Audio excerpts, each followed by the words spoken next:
is up, all my chicken people? Welcome back to 5 Acre Farms. I'm Luke. We got a pretty interesting topic today, and that's all things incubators. I know a lot of people are getting into chickens, so we thought, what better way to make your own chickens than to incubate them? You can do it with a broody hen. We find our luck is a lot better with our incubators. So let's go into the brooder room and talk about incubators, everything you need to know about incubating, everything you need to know about collecting eggs, everything you need to know about humidity and temperature and dates, and we got chicks to pull out of the incubator, so that's always a fun time. Here in the brooder room, we got a new sign. How cool is that? I think we're gonna put a light up here to shine down on it, but yep, we got some new things on the brooder room. Got a new screen door, keep all the flies out, still let some air in. Still got our magnet hanging up, but we're gonna put in a big exhaust fan up here in the top corner.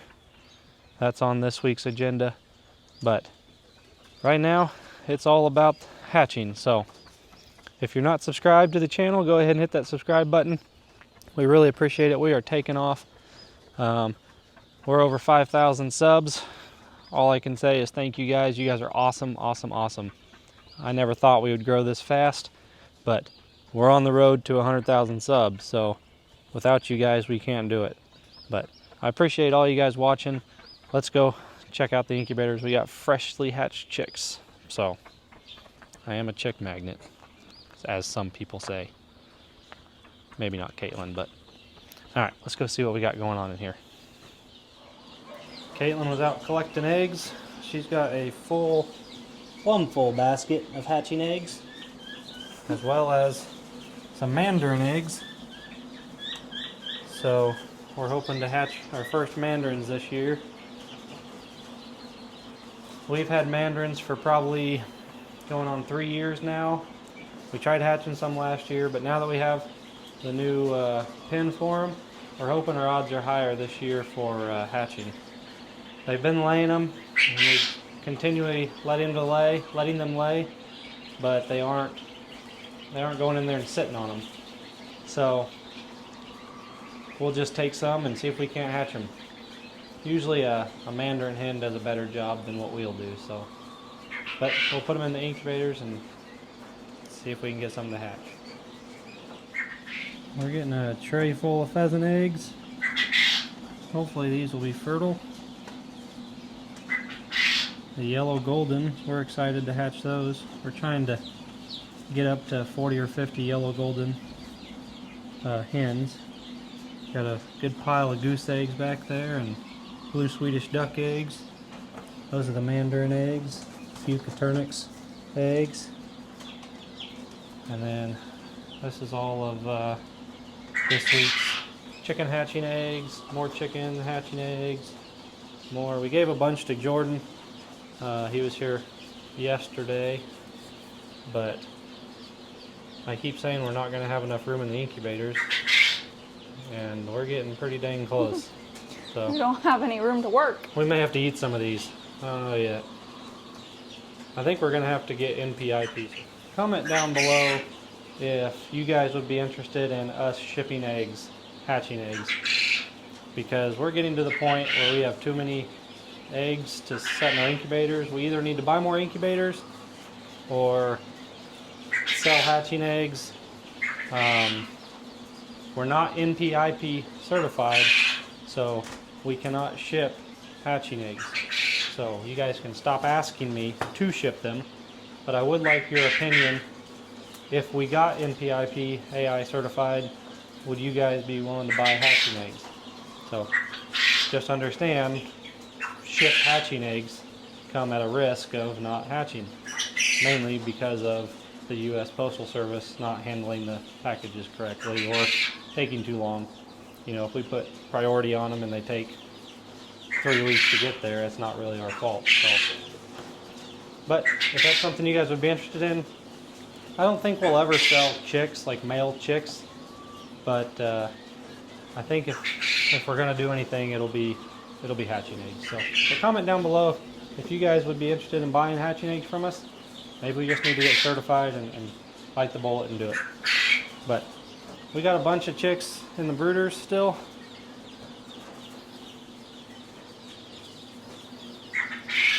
We've sold a few this week. We're getting a little thin. We got our ducks and geese over here. All of our ducks and geese are pretty much sold.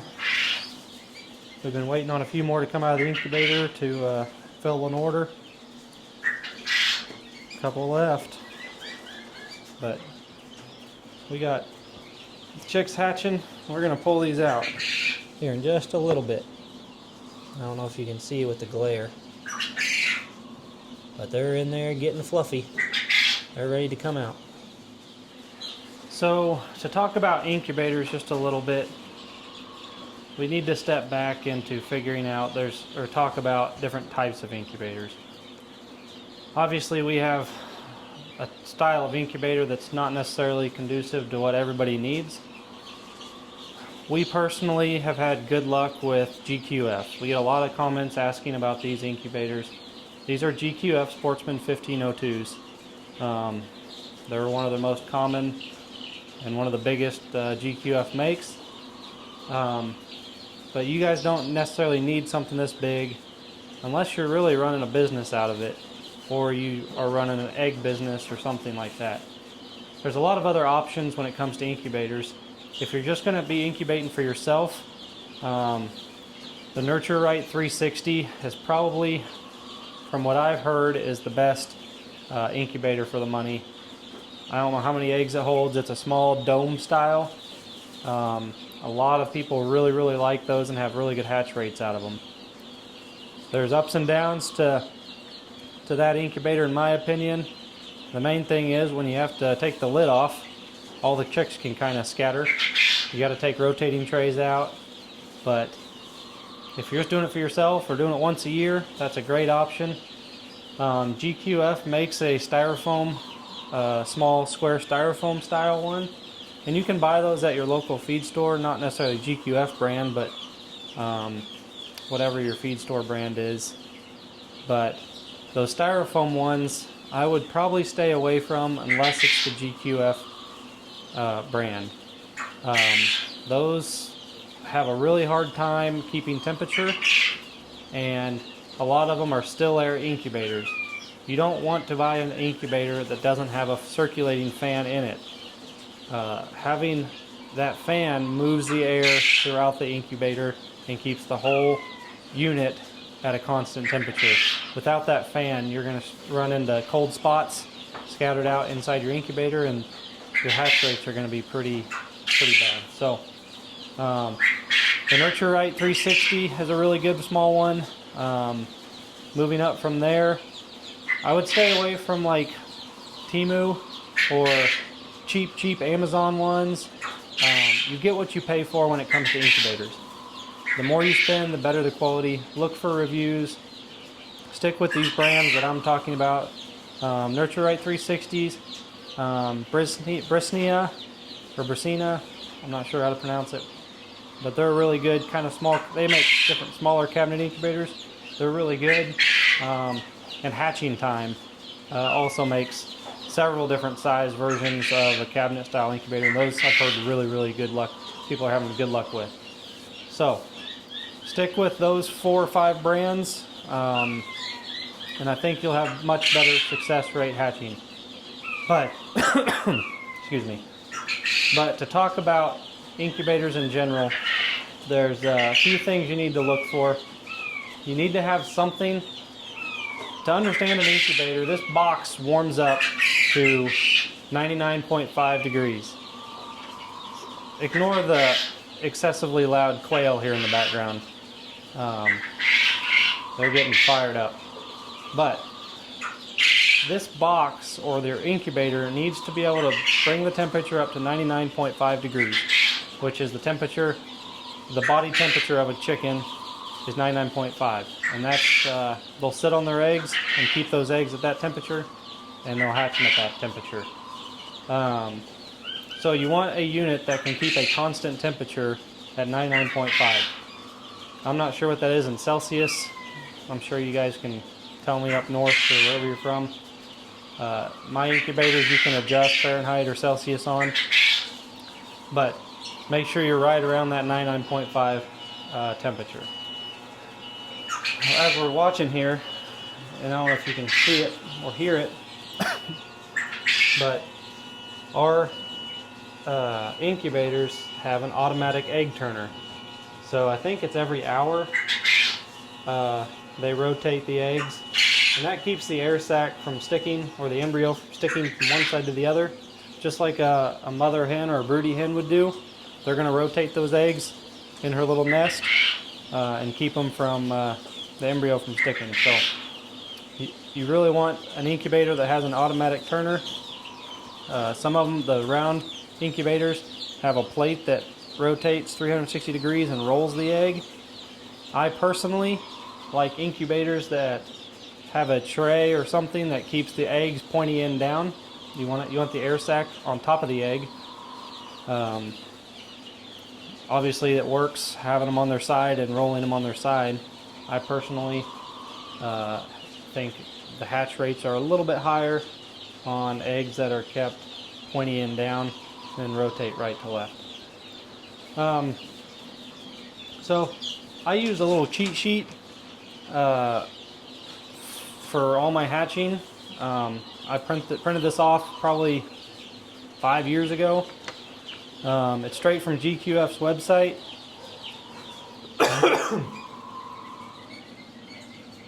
And this pretty much talks about what you're going, so for chickens, for example, you incubate for 20 to 22 days. So we always say chickens hatch at day 21. Your temperature at 100 degrees. They're going to say 100 degrees on here, but not all incubators go to a half of a percentage. 99.5 is really what you want, but if you can't get it to a half percentage, go to 100. Humidity and wet bulb. So it's the same thing if you're using like these incubators read humidity, but if your incubator does not read a temperature, you can put a thermometer on what's called, it has like a little sock that goes down into the water, and that will tell you the humidity or the wet bulb reading. So like a wet bulb reading of 82 to 86 degrees, or a humidity of 45 to 55 degrees. So we keep our temperature, our humidity set at 50 degrees the whole time. We don't take it off. So once the chicks start hatching down in the bottom, it bumps the humidity up, and they start hatching. Once the humidity increases, it softens the shell and allows them to hatch better. But we let them hatch on their own at 50 degrees or 50% humidity. We don't. These come with wafers that you can put in this little water reservoir, and that'll bump the humidity up. I find it bumps it up too much for us, so we just keep the wafers out and let the chicks bring the humidity up as they start hatching. A lot of people dry hatch, what's called dry hatching, which is similar to this. They just let the chicks make their own humidity. So chickens, for example, are hatch at 21 days. On day 17 or day 18, we shoot for 18. We take the chicken eggs out of the trays and candle them. And then once we candle them, we determine what's fertile and what's not. We don't candle them at day 8 or day 10, or we just take them all the way to day 18 and then candle them and put them down in the hatch tray if they look like they're fertile or developed.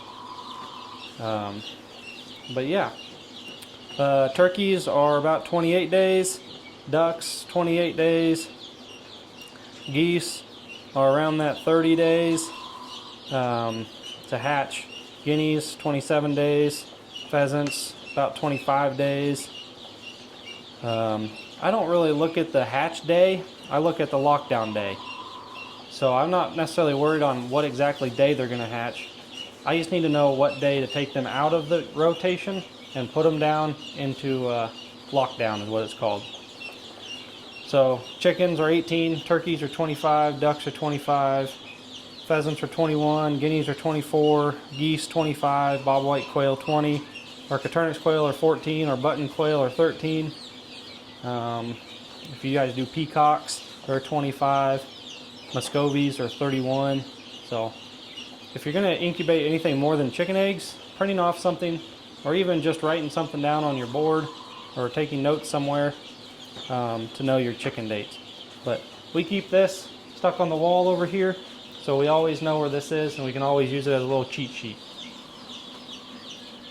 But that's going to pretty much sum up all things about the incubator. I don't know, did I miss anything, camera woman? No, I don't think so. Okay, so we hatch we set eggs every Monday, and that usually lands the hatch or the lockdown day on a Friday, and then we let them hatch from Friday to Monday. So we pull chicks out of the hatching trays on Mondays, and we put new chickens in the rotation trays. So that's what we're going to do now. We have 2 trays full of chicks. There's some ducks in here and here. They've been fully hatched. You really don't want to pull chickens out of the incubator until they've all hatched and they're all fluffy. Now, you're going to have some late bloomers. We understand that. A lot of hatcheries don't help chicks out of shells if they're struggling. We personally give them the benefit of the doubt that if you help them out just a little bit, you don't want to help them out too early or they'll bleed to death. But we'll help them out, put them back in the incubator, give them another day to fluffy up, and then we'll pull them out. But we want them all to be good and fluffy before we bring them out and put them in the brooder. And I think we're on that day. So we're going to go ahead and rotate this tray here, or this incubator here, and pull that hatching tray out. We showed you guys in a previous video of us doing some of this. We're gonna do it again.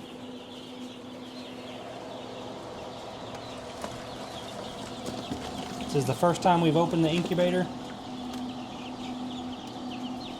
So we got a box full of fluffiness. There's a few that still need to hatch. A couple geese that still need to hatch. Ducks. A cute little black Swedish. A blue Swedish. A little mixed duck. Yep, we got a couple geese in here. We got another goose over here. He's working his little hardest to get out. We'll probably help him out. But let's go ahead and pull these out and let's get them into their brooder as quick as we can. We're going to start with the ducks here. One around. We got you guys some friends. Ducks are pretty hardy. As long as they hatch, their survivability is pretty high. I already found their friends. Ducks are, you never want to buy just one duck. They really need to have friends. They do so much better if there's multiples of them. They're a herd animal.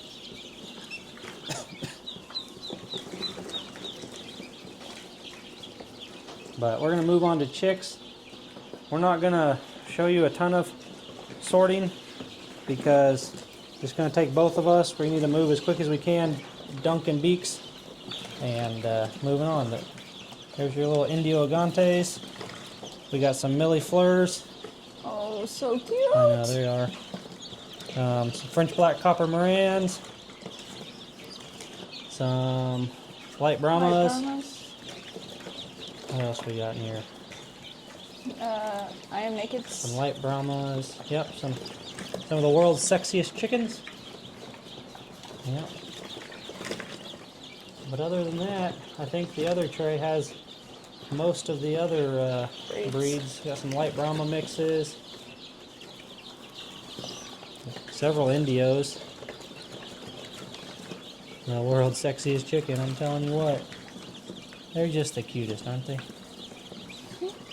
Alright, we're gonna get these sorted and then we'll see you at the other hatching tray. So we've put the hatching tray back in after we got all the chicks sorted.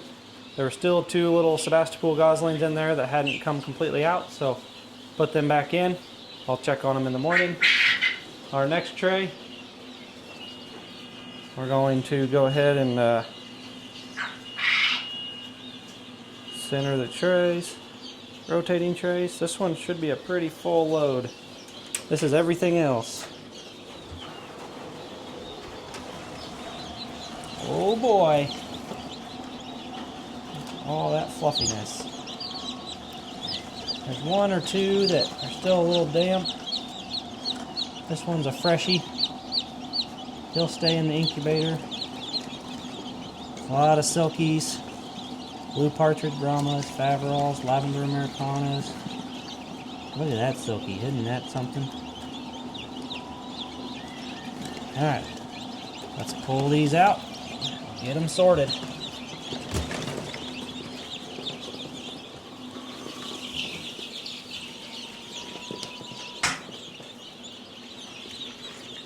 Again, when we pull them out of the brooder, we're going to dip their beaks in water so they know where the water is. Some of these will look like they have spay leg, which is not super uncommon, but there's nothing in here to really get a good bite for their legs. Once they get in these wood chips, they'll pull out of that spay leg pretty quick. There's a little Serama. That's another cool. Oh, that one's cool. Smoke color. It's gonna be a splash mixed with something else. Lots of little Seramas in here. That little salmon in the corners. He's trying to escape on me. Escape. Alright, we're gonna have both of us going here, so we'll turn you back on when we get everybody sorted. Are you recording? Yes. We've put the chicken eggs in now. We put 4 full trays of chicken eggs. 2 here and 2 here. So we're going to go over to our whiteboard and add those. Make sure we do that before we forget. We pulled these quail out. We're going to add this week's quail to this tray as well and mark right and left and keep them separated. Those can go on top of there. We still have a bunch of pheasant eggs we got to figure out what to do with. We should be able to fit a lot of these duck and goose eggs on our 2 duck and goose trays, so we should be fine there. We're gonna have to do some organizing because we're full. But I know we need to pull out some pheasant eggs. We need to candle some pheasant eggs and put them into lockdown, so let's do that real quick. We may have to hold on to some of these other eggs till the 18th, and that'll put them at 12 days old. So when you're collecting eggs, we shoot for 7 days. We've said that in one of our other videos, but we collect on Tuesday and set on the following Monday. So 7 full days of collecting, we set eggs. We found 7 days we have the best of vitality. You can go all the way up to 14. Some people even go to 20 days. But once you get past really 10 days, you can kind of start seeing a vitality issue. We just stick with 7 days and go from there. So that way we set every Monday and we pull chicks out of the incubator every Monday. Chicken chicks. So, other than that, we're going to go ahead and pull pheasant eggs. I think we're going to have to wait till we pull chicken eggs out on the 18th to maybe set some duck eggs or something. But, alright, let's get to candling a few eggs. We're going to go backwards now. So, we're going to add in the clip right now of Friday when we pull these chicks out, and we'll talk about candling eggs in those clips. So we'll be right back into here on Monday when I include Friday's clips. So we'll circle back. Fast forward to today, which is Friday. So the last video you saw was on Monday when we set eggs. And usually how it works out is we set eggs on a Monday, and then 18 days later falls on usually a Friday-ish, and then we'll pull them out of the incubator. So if you look at our board over here, I'm not sure how well you can see it, but in Incubator 2, on today's the 11th, we're going to pull them out. This is lockdown day. As well as over here, everything on row 2 is chickens. Those will all come out. Then we have a few ducks, geese, and turkeys that need to be candled and pulled out if they're viable. So everything, I think that's it. Just chickens and ducks today. And then, what did I say? Incubator 2, row 2. So we label all of our incubators 1, 2, 3. Come over here and manually turn the trays. So everything out of row 2 in Incubator 2. No, row 1, Incubator 2. Close enough.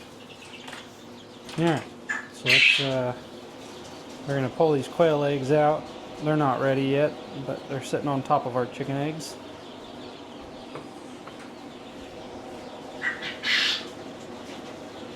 Pulling eggs out of the incubator is always a stressful part of the job. We just kind of set up a board here. We call this the candling board. So we'll get both trays set up here and get them ready to candle. We're going to go ahead and pull out a couple different hatching trays. There's a couple breeds that hatch similar, or that look similar when they're hatched, so we try to hatch them in separate incubators. We don't have a separate hatcher. We hatch in our incubators. Set that one aside. These GQFs do a great job. These hatch trays work really well. So we're going to get all these ready to go. Get everything set up here. And we'll start candling. We're gonna kill the lights and get after it. We got 2 trays here, and then, like I said, Incubator 3, row 2. So pretty much 4 full trays. So that comes out to 240 eggs, I believe. We got a candle. So we've been having really good fertility rate. So these 2 boxes are going to be plumb full. So let's kill the lights. We'll get you set up and we'll get going here. So these 2 trays, you can tell there's different colors and shades and sizes of eggs. The French black copper Morans are a really dark egg. They're really tough to see. I don't know if you can see the air sac line on those or not. It's real tough, but since you can see the air sac line, that usually means it's a fertile eggs. Most of the time we pretty much put all of our French black copper Moran eggs in the lockdown. They're usually pretty fertile anyway. But what I'm looking for is an air sac line and not a transparent egg. So here's a French black copper Moran that is transparent. You can pretty much see all the way through that. You can barely see through it on these Morans. But this one is not a good egg. So we're going to leave it. There's another one that's not good. So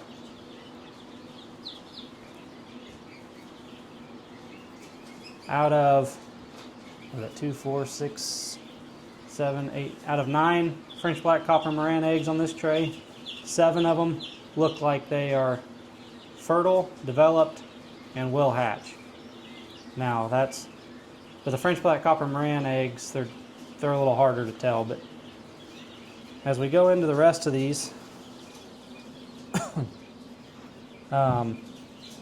so your standard eggs are pretty easy to tell. So This is a light Brahma, and you can see the air sac ring is very prominent. And you can see veins in there. Sometimes you can see the chick kicking, but that's going to be one that's most likely going to hatch. Here's a silky egg, and as you can see, there's no air sac, and that means we had it upside down. So if you flip it over, boom, there's the air sac line. So some of these eggs are tough because they're the same, there's no pointy end. You want to put the pointy end down. We thought this was the good end, so we had it upwards. They can still hatch like that. You might have a little harder time hatching. But another silky egg. Here's a dud. Most likely it wasn't fertile. You can see how transparent it is. That little dark spot in there is just the yolk. That's not a chick. You can tell how substantially different. Like these two are both duds. That's a dud. That's a dud. That's a good one. So I'll put these right next to each other. You can see how prominent that air sac ring is. Let's see. So that's a dud. It probably wasn't fertile. Same with this one. Usually if it's fertile, it'll develop. So those are most likely not fertile eggs. So this isn't usually an incubator issue, it's a rooster issue. But you can see the veins in there. You can almost see them kicking in there. But yeah, so we're gonna go through all these and get them sorted and go from there. This is a Incubrite light, candling light. I found this is the best alternative. Some incubators come with a little light on top of them, and those work great. I'm not going to try to name some of the other brands because I'm going to say it wrong, but I found this. I think this incubator light's about $20. It runs on 3 AAA batteries, and it's extremely bright. We used to do it with our cell phone flashlight, and that can work too. But yeah, if I find a bad egg, like a rotten egg, I'll show you. I don't smell a rotten egg. If you open your incubators, when you go, we don't handle eggs until we get to lockdown. So we don't go through at day 9 or day 15, or we just wait till day 18 and go through our chicken eggs. That way we keep the incubators closed as much as possible. But if you have a rotten egg in there, you'll know it as soon as you open that incubator. And tread lightly as soon as you open that, because we've had them explode in the incubator and we've had them explode outside the incubator. Neither one is better than the other. They both will make you throw up. At least me, I'm a weenie. But the smell is unbearable. It'll clear the house. We used to do this inside the house. And when we've had them explode in the incubator, oh Lord Jesus, that was bad. You had to open up all the windows in the house for 2 days. But if you know, you know. Luckily this season we haven't had any bad eggs. Usually it deals with like a thin shell or a bacteria buildup or a crack. We look at our eggs pretty heavily before we put them into the incubators to make sure we don't have any bad eggs. Old eggs, if you're trying to set an egg that was already 20 days old or something, it already has a dead egg inside of it, so then it's just baking for 18 days at 99.5 degrees. So we're going to candle all these, start getting them sorted, and go from there.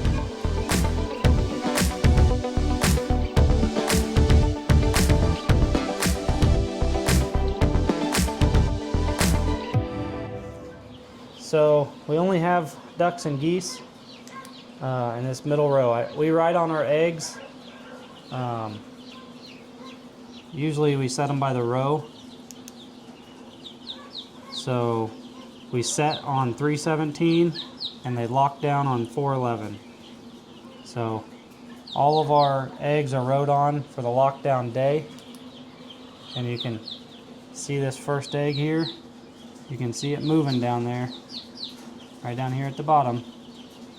There's a little duck in there.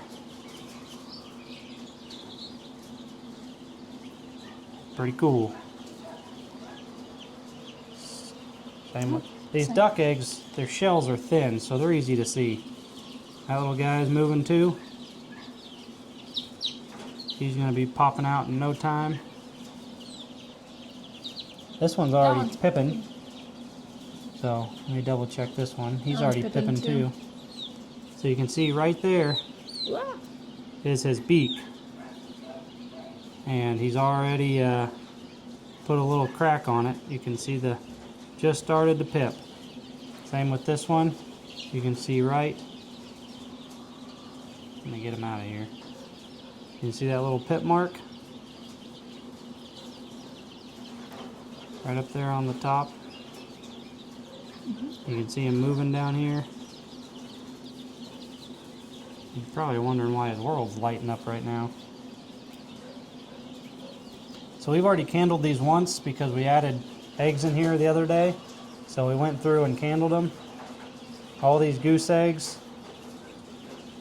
look to be fertile and developing. I don't see anything moving, but that doesn't mean anything. Geese are a little harder to see move because they're a lot darker of a shell. These ducks are just so thin shelled. You can see right through them. But all these guys are gonna... Oh, that one moved. Wake up, little buddy. Well, he did move for a second. I saw his little beak pop up right in here. But we'll get these guys put in the hatching tray. They'll hatch about the same time the chickens will. So when you set these eggs, when they go into lockdown on their side, that way they can start moving the egg around. They'll start working around the very rim and start popping out, start breaking that shell with their beaks. And you'll see the eggs start moving on their own because they're rotating inside the eggs so they can peck a complete ring in there. So you really want to be able to have them, give them enough room in here to move the egg around a little bit and peck their way out. You still want them semi-close so they can feel each other moving, and that kind of activates each other to start pecking out of the egg. But yeah, those are going to be 2 full hatch trays here on Monday, or probably Sunday night. So we're going to put these guys, get these guys back into the incubator. We got to get this other tray back in here. We got some quail hatching in here. You want to come look at these little Coturnix quail. They're cute little boogers. Calico Fee Coturnix. They come out of these little tiny eggs. Wet one. Oh, yep, that one just came out. So it looks like we had a pretty decent hatch in here. I don't candle Coturnix eggs, but we'll pull these guys out tomorrow. That way they're all good and fluffy. We want to wait till they're all fluffy before we get them out of there. But that's all we have on our Friday night candling and moving them over to hatch trays.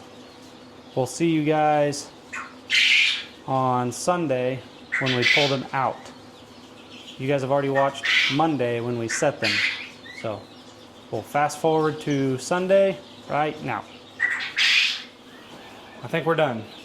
I think we got everything in the incubators that we needed to. We got the quail situated. We got all the new duck and goose eggs situated. We moved some pheasants out in the lockdown. But we are full on incubators. So you guys saw us setting eggs. You guys saw us candling eggs. You've seen us pull stuff out, put them in the brooders. I think we got everything. If you have any questions, comment them down below. If there's any other topics incubator related, the biggest thing with incubators is you need to make sure your temperature is accurate. If you're buying a cheap incubator, buy a couple small thermometers that you can place in there and see if there's hot spots. Make sure you have some type of egg turner so you don't have to hand turn them. I use a meat thermometer I can stick in the side of here and read the temperature. Meat thermometers are pretty accurate. You can buy fairly accurate thermometers you can put in there. Make sure your incubator temperature is running the same as 2 or 3 other incubators, because if it's reading 102 but all the other thermometers are reading 99.5, then you want to leave it at 102. Don't always trust the temperature on your incubator. You guys can do whatever you want with humidity. Us personally, we leave it at 50%, and then as they hatch, they'll bring it up to 70%. You really want it around that 60 to 70 for hatching, but 40 to 50 is what you want for not hatching. But other than that, let them rotate. Move them into lockdown, chickens on day 18, and then sit there and wait for hatching. If you guys got any questions, comment them down below. We love you guys. Thanks for watching. Hit that like and subscribe button. We made it over 5,000 subs today, and it's all because of you guys. We love doing this. We love talking chickens. But yeah, we love you guys. That's all there is to it. Thanks for watching, guys. We'll see you on the next time. Don't haggle with your egg supplier. Buy your chickens local. We'll see you guys.